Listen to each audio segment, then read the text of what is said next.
Hi dears, അസ്സലാമു അലൈക്കും, welcome back. അപ്പോൾ ഇന്നത്തെ വീഡിയോ ഒരു അത്താഴം പ്രിപ്പറേഷൻ വീഡിയോ ആണ്. അത്താഴത്തിന് ഞാൻ തയ്യാറാക്കിയിട്ടുള്ള ഐറ്റംസ് നട്ടപ്പാതിരാക്ക് കുട്ടികളൊക്കെ ഉറങ്ങിയതിന് ശേഷം ഒരു 12 മണിയോടെയാണ് ഞാൻ കിച്ചണിൽ കയറിയിട്ട് അത്താഴത്തിനുള്ള ഒരുക്കങ്ങൾ തുടങ്ങിയത്. ഈ ഒരു വീഡിയോ എഡിറ്റ് ചെയ്യുന്ന ടൈമിൽ ഇതിൻ്റെ ആ ഒരു ബാക്ക്ഗ്രൗണ്ട് സൗണ്ട് ഉണ്ടാവില്ലേ, ഈ രാത്രിയിൽ നല്ല കൂരാക്കൂരി ഇരുട്ടിൽ നമ്മൾ ഒറ്റയ്ക്ക് കിച്ചണിൽ കയറിയിട്ട് ഇങ്ങനെ ഓരോന്ന് ചെയ്യുമ്പോൾ ആ ഒരു സൗണ്ട് മാത്രമാണല്ലോ എടുത്ത് നിൽക്കുക. കുട്ടികളുടെ ഡിസ്റ്റർബൻസോ ബാക്കി സൗണ്ട്സോ കാര്യങ്ങളൊന്നും ഇല്ലാണ്ട് ഇരുട്ടിൻ്റെ ആ ഒരു സൗണ്ടിൽ ഇങ്ങനെ കുക്ക് ചെയ്യണ അത് വന്നപ്പോൾ എനിക്കിങ്ങനെ തോന്നി കേട്ടോ, ഇതൊരു ASMR വീഡിയോ പോലെ ചെയ്താലോ, ഒട്ടും വോയിസ് ഓവർ ചെയ്യാണ്ട് എന്തോ എനിക്കതിങ്ങനെ കേട്ടോണ്ടിരുന്നപ്പോൾ ഭയങ്കര ഒരു രസമായിട്ട് തോന്നി. പിന്നെ എനിക്ക് രസമാണെന്നുണ്ടെങ്കിൽ ചിലപ്പോൾ നിങ്ങൾക്ക് ഞാൻ ഈ വോയിസ് ഓവർ ചെയ്യാണ്ട് വീഡിയോ ഇട്ട് കഴിഞ്ഞാൽ ബോറായിരിക്കുമോ എന്ന് വിചാരിച്ചിട്ടാണ് കേട്ടോ വോയിസ് ഓവർ ചെയ്യണത്. ഇന്നിപ്പോൾ അത്താഴത്തിന് കുത്തരി ചോറും ചീരക്കറിയും പിന്നെ അധികം ഓയിൽ ചേർക്കാതെ ഫ്രൈ ചെയ്തെടുത്തിട്ടുള്ള ഒരു ചിക്കൻ ഫ്രൈയും പിന്നെ അതേപോലെ വഴുതന ഉപ്പേരിയാണ് കേട്ടോ ഉണ്ടാക്കുന്നത്.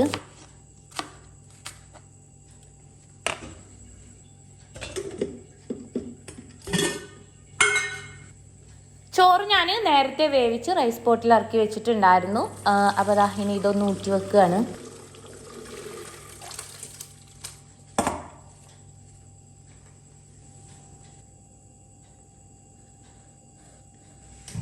ഇനി ആദ്യം തന്നെ ചീരയൊന്ന് താളിച്ചെടുക്കുകയാണ്. എനിക്ക് എപ്പോഴും അത്താഴത്തിന് ചോറിൻ്റെ കൂടെ ഈ അരച്ച കറികളോ അല്ലെങ്കിൽ നല്ല എരിവും പുളിയൊക്കെ ഉള്ള കറികളേക്കാളും കൂടുതൽ ഇഷ്ടം എന്തെങ്കിലും താളിപ്പ് കഴിക്കാനാണ് കേട്ടോ.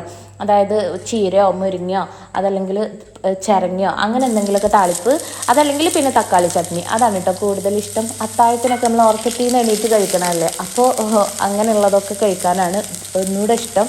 പിന്നെ അതിൻ്റെ കൂടെ ഏറ്റവും നല്ല ബെസ്റ്റ് കോമ്പിനേഷൻ എന്ന് പറയുന്നത് നല്ലൊരു ഉണക്ക സ്രാവ് പൊരിച്ചതും എന്തെങ്കിലും ഒരു ഉപ്പേരി ഉണ്ടെന്നുണ്ടെങ്കിൽ ഒന്നും വരാനില്ല കേട്ടോ. അതുപോലെ തന്നെ ചിക്കൻ ഫ്രൈയോ പിന്നെ ഉപ്പേരി, അതും ഒരു രസമാണ് കേട്ടോ. ഈ താളിപ്പും ചോറും അതിൻ്റെ കൂടെ ഈ ഒരു കോംബോ.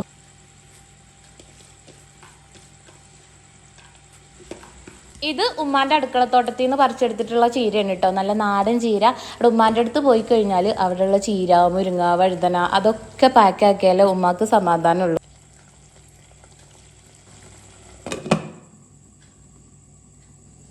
അപ്പം ഇനി ചീരയൊന്ന് കുക്കായി വരട്ടെ. അപ്പോഴേക്കും ഞാനിതാ ചിക്കൻ ഫ്രൈക്ക് വേണ്ടിയിട്ടുള്ള ചിക്കനൊക്കെ ഒന്ന് ചെറുതായി കട്ട് ചെയ്തെടുക്കുകയാണ്. അപ്പോൾ ഞാൻ പറഞ്ഞല്ലോ, ഈ ഒരു ചിക്കൻ ഫ്രൈ ഞാൻ വളരെ കുറച്ച് ഓയിലിൽ ഫ്രൈ ചെയ്തെടുത്തിട്ടുള്ളതാണ് കേട്ടോ. നമ്മൾ ഓയിലിൽ മുക്കി പൊരിച്ചെടുക്കുന്ന ആ ഒരു രീതിയിലല്ല. നല്ല ടേസ്റ്റാണ് കേട്ടോ ഇത് കഴിക്കാൻ. അപ്പോൾ ഒരിക്കൽ ഈ ഒരു റെസിപ്പി ട്രൈ ചെയ്ത് നോക്കുന്നുണ്ട്. വളരെ സിമ്പിളായിട്ട് ചെയ്തെടുക്കാനും പറ്റും.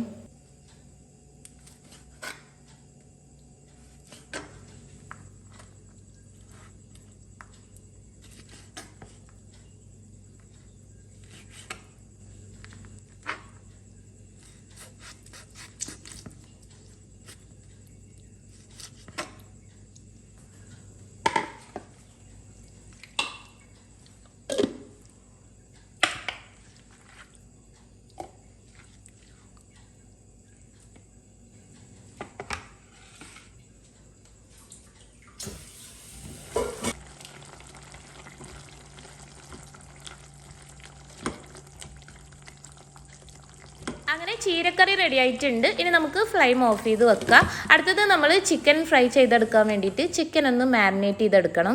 അതിനായിട്ട് ഞാനിവിടെ മിക്സിയുടെ ജാറിൽ അല്പം ചെറിയ ഉള്ളി, വെളുത്തുള്ളി, ഇഞ്ചി, ചില്ലി ഫ്ലേക്സ് എന്നിവ ചേർത്തിട്ട് ഒന്ന് അരച്ചെടുത്തിട്ടുണ്ട്. ഇത് നമുക്ക് ചിക്കനിലോട്ട് ചേർത്ത് കൊടുക്കാം. ഇനി നമുക്കിതിലോട്ട് മസാലപ്പൊടികൾ ചേർത്ത് കൊടുക്കാം. ഞാനിവിടെ 1 സ്പൂണ് മുളക് പൊടി, 1 സ്പൂണ് മല്ലിപ്പൊടി, പിന്നെ ഒരു 1/2 സ്പൂണോളം മഞ്ഞൾപ്പൊടി. ഇത് ഒരു ടീസ്പൂണും അല്ല ടേബിൾ സ്പൂണും അല്ല, അതിനടിയിലുള്ളൊരു സ്പൂണാണ് കേട്ടോ. അപ്പോൾ അതുകൊണ്ടാണ് ഞാൻ അങ്ങനെ പറയുന്നത്. പിന്നെ ഇതിലോട്ട് 1/2 സ്പൂണ് കുരുമുളക് പൊടി, അതുപോലെ തന്നെ ഒരൽപ്പം ഗരം മസാല, ആവശ്യത്തിനുള്ള ഉപ്പ്, പിന്നെ ഒരു മുറി നാരങ്ങാ നീര് എന്നിവ കൂടെ ചേർത്തിട്ട് നന്നായിട്ടൊന്ന് കൈവച്ച് കുഴച്ച് മാരിനേറ്റ് ചെയ്തെടുക്കാം.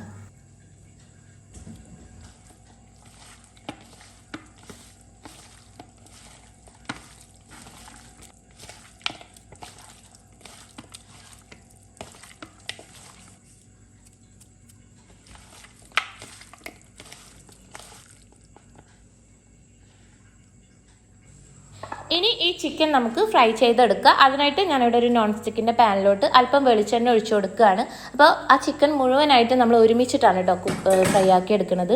ഒന്നുകിൽ നോൺ സ്റ്റിക്കിൻ്റെ പാനോ അല്ലെങ്കിൽ ഇരുമ്പിൻ്റെ ചട്ടിയിലോ വേണം ചെയ്തെടുക്കാൻ. വേറെയുള്ള ചട്ടികളിലൊക്കെ ചെയ്ത് കഴിഞ്ഞാൽ അടിക്ക് പിടിക്കാനൊക്കെ ചാൻസ് ഉണ്ട്. നോൺ സ്റ്റിക്ക് ആകുമ്പോൾ കുറച്ച് ഓയിൽ ചേർത്തിട്ടാണെങ്കിലും നമുക്ക് ഒട്ടും അടിക്ക് പിടിക്കാണ്ട് ഒട്ടി പിടിക്കാണ്ട് അത് കറക്റ്റ് കുക്കായി കിട്ടും. പിന്നെ ഈ വെളിച്ചെണ്ണ ചൂടായി വരുമ്പോൾ അതിലോട്ട് 1 ടീസ്പൂണ് വലിയ ജീരകം, പിന്നെ നമ്മൾ കട്ട് ചെയ്ത് വെച്ചിട്ടുണ്ടായിരുന്ന ആ ഒരു സവാള, ഒരു 2 പച്ചമുളകും കൂടെ ചേർത്തിട്ട് ഒന്ന് വാട്ടിയെടുക്കുക. ഞാനിതാ ഒരല്പം കറിവേപ്പില, അല്പമല്ല കേട്ടോ, കറിവേപ്പില കുറച്ച് കൂടുതൽ തന്നെ ചേർത്ത് കൊടുക്കണം. നല്ലൊരു ടേസ്റ്റാണ് കറിവേപ്പില കൂടുതൽ ചേർക്കുമ്പോൾ. സവാള ഒന്ന് വാടി വരുന്ന ടൈമിൽ ഇതിലോട്ട് നമ്മൾ മാരിനേറ്റ് ചെയ്ത് വെച്ചിട്ടുള്ള ചിക്കന് മുഴുവനായിട്ടും ചേർത്ത് കൊടുക്കുക.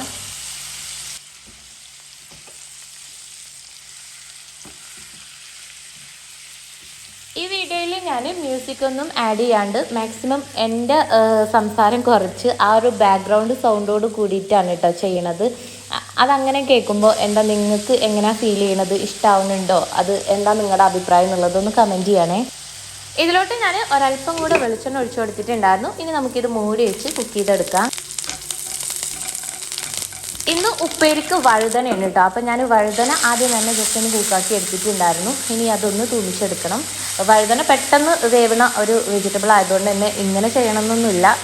ഞാൻ സാധാരണ ഉള്ളി തൂമിച്ചിട്ട് അതിലോട്ട് വഴുതന ഇട്ടിട്ട് വാട്ടിയെടുക്കാറാണ്. പക്ഷേ ഇന്നിപ്പോൾ ഞാൻ വഴുതന കട്ട് ചെയ്ത് ആദ്യം അതൊന്ന് വേവിച്ചെടുത്തു. എനിക്ക് പിന്നെ വഴുതന ഉപ്പേരി ഉണ്ടാക്കുമ്പോൾ എപ്പോഴും നല്ലോണം ഉടഞ്ഞിട്ട് ആക്കാനാണ് കേട്ടോ ഇഷ്ടം. നല്ലപോലെ ഉടഞ്ഞിട്ടുള്ള ഉപ്പേരിയാണ് വഴുതന ഇഷ്ടം.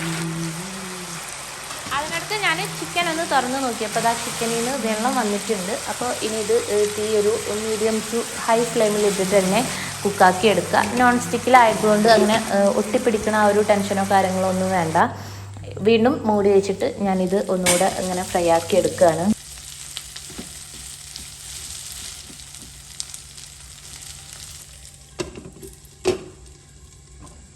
ഇനി നമ്മളിപ്പോൾ റെഡിയാക്കി എടുത്തിട്ടുള്ള ഈ ഐറ്റംസൊക്കെ ചൂടാറാണ്ട് എങ്ങനെ അത്താഴം വരെ എത്തിക്കാം എന്നുള്ളതാണ് കാണിക്കുന്നത്. അപ്പോൾ ഇതാ ഞാൻ ചോറ് ആദ്യം തന്നെ ഒരു പാത്രത്തിലോട്ട് മാറ്റുകയാണ്. ചോറിൽ വെള്ളമൊക്കെ വാർന്ന് നല്ല ഡ്രൈ ആയി വന്നിട്ടുണ്ട്. അപ്പോൾ ഇതാ ചൂടോട് കൂടെ തന്നെ ഞാനൊരു ബൗളിലോട്ട് മാറ്റുകയാണ് കേട്ടോ.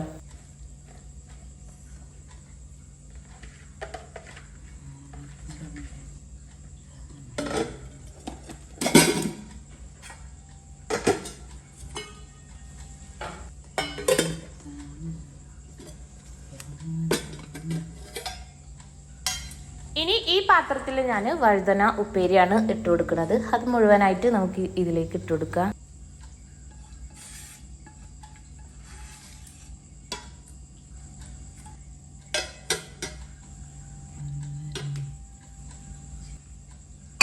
ഇനി അടുത്തത് ചീരക്കറി ഞാനൊരു ഗ്ലാസ് ബൗളിലോട്ടാണ് കേട്ടോ മാറ്റുന്നത്. എൻ്റെ അടുത്ത് ആ സ്റ്റീലിൻ്റെ ബൗളിൻ്റെ 4 എണ്ണം വരുന്ന ഒരു സെറ്റാണുള്ളത്. അതിലത്തെ ഇപ്പോൾ 2 പാത്രം എവിടെയെന്ന് എത്ര നോക്കിയിട്ടും കാണുന്നില്ല.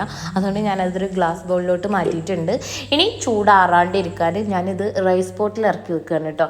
റൈസ് പോട്ടിലോട്ട് ഇതിങ്ങനെ ഇറക്കി വെച്ച് കഴിഞ്ഞാൽ നമുക്ക് അത്താഴത്തിന് എടുക്കുന്ന ടൈമിൽ നല്ല ചൂടോട് കൂടെ തന്നെ ഉണ്ടാവും. ഇനിയിപ്പോൾ അത്താഴത്തിൻ്റെ ടൈമിൽ എണീറ്റ് നമ്മൾ ഇതിൽ നിന്ന് എടുത്ത് കഴിച്ചാൽ മാത്രം മതി. അതൊന്ന് ചൂടാക്കി എടുക്കുക അല്ലെങ്കിൽ ഓവനിൽ വെക്കുക ഒന്നും ചെയ്യേണ്ട. നല്ല ചൂടോട് കൂടി തന്നെ ഫ്രഷ് ആയിട്ട് കഴിക്കുക. അപ്പോഴേക്കും ഇതാ നമ്മുടെ ചിക്കനും ഇവിടെ ഫ്രൈ ആയിട്ടുണ്ട് കേട്ടോ.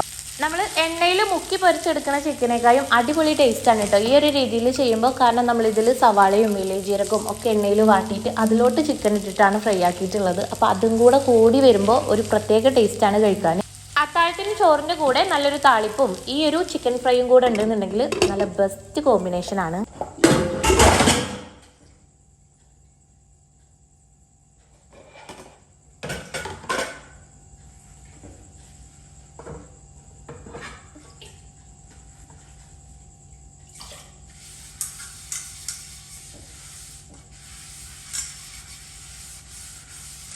കുക്കിംഗ് കഴിഞ്ഞാൽ പിന്നെ അടുത്ത പരിപാടി പറയാനില്ലല്ലോ. ഈ പാത്രങ്ങളൊക്കെ കഴുകി കിച്ചണൊക്കെ ഒന്ന് നീറ്റാക്കി വെച്ചിട്ട് പിന്നെ കുളി നിസ്കാരമൊക്കെ കഴിഞ്ഞിട്ട് വേണം കിടക്കാൻ.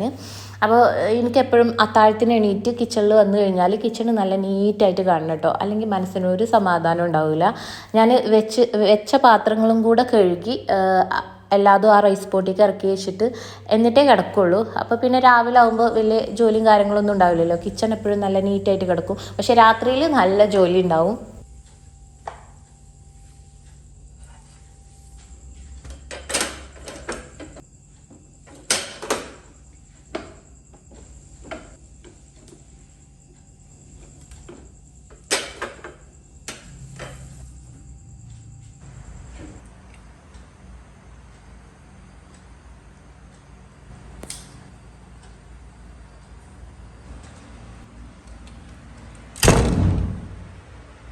പുലർച്ചെ ഒരു 4 മണിയൊക്കെ ആകുമ്പോഴാണ് കേട്ടോ ഞങ്ങൾ അത്താഴം കഴിക്കാൻ വേണ്ടി എണീക്കാറ്. അപ്പോൾ ഇതാ നമ്മുടെ അനുക്കുട്ടിയും എണീറ്റിട്ടുണ്ട്. ഇത് ഞാൻ ഫസ്റ്റ് നോമ്പിന് എടുത്തിട്ടുള്ള ഒരു വീഡിയോ ആണ് കേട്ടോ.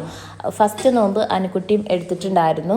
അപ്പോൾ ഇതാ ആദ്യ നോമ്പിൻ്റെ ആ ഒരു എക്സൈറ്റ്മെൻറ്റും സന്തോഷത്തോട് കൂടിയിട്ടും രണ്ടുപേരും നല്ല ത്രില്ലായിട്ട് എണീറ്റ് വന്നിട്ടുണ്ട്. ഫുഡൊക്കെ കഴിക്കാൻ വേണ്ടി ഇരുന്നിട്ടുണ്ട്.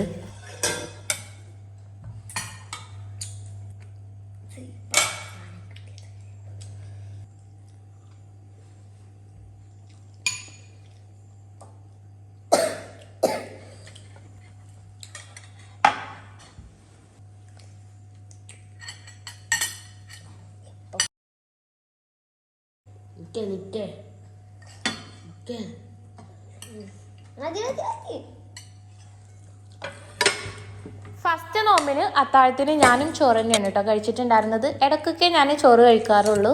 ചില ദിവസങ്ങളിൽ സോണിറ്റിക്ക് അത്താഴത്തിന് ചായൻ്റെ കടിയും കാര്യങ്ങളൊക്കെ ഉണ്ടെന്നുണ്ടെങ്കിൽ ഞാൻ നുറുക്ക് ഗോതമ്പ് ഉപ്പുമാവോ അതല്ലെങ്കിൽ ഗോതമ്പപ്പോ അങ്ങനെ എന്തെങ്കിലുമൊക്കെയാണ് ഉണ്ടാക്കാറ്.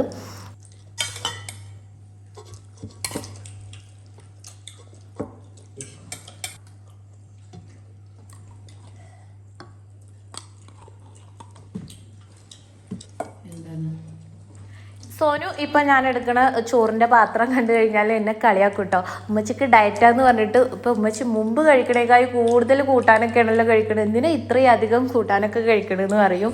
ചോറ് മാത്രമേ കുറവുള്ളൂ, കൂട്ടാൻ ഒരുപാടുണ്ട്. ഇതാപ്പം ഉമ്മച്ചിൻ്റെ ഡയറ്റ് എന്നാട്ടോ എൻ്റെ ഒരു അഭിപ്രായം. അത്താഴത്തിന് നല്ല ചൂടുള്ളൊരു കട്ടനും മസ്റ്റാണ് കേട്ടോ. എങ്കിലും അത്താഴം കഴിച്ച ആ ഒരു ഫീൽ കിട്ടുള്ളൂ. അപ്പോൾ അതാ ഞാനിവിടെ പൊടിയും മധുരവും കുറച്ച് നല്ല ലൈറ്റായിട്ടൊരു കട്ടൻ എടുത്തിട്ടുണ്ട്.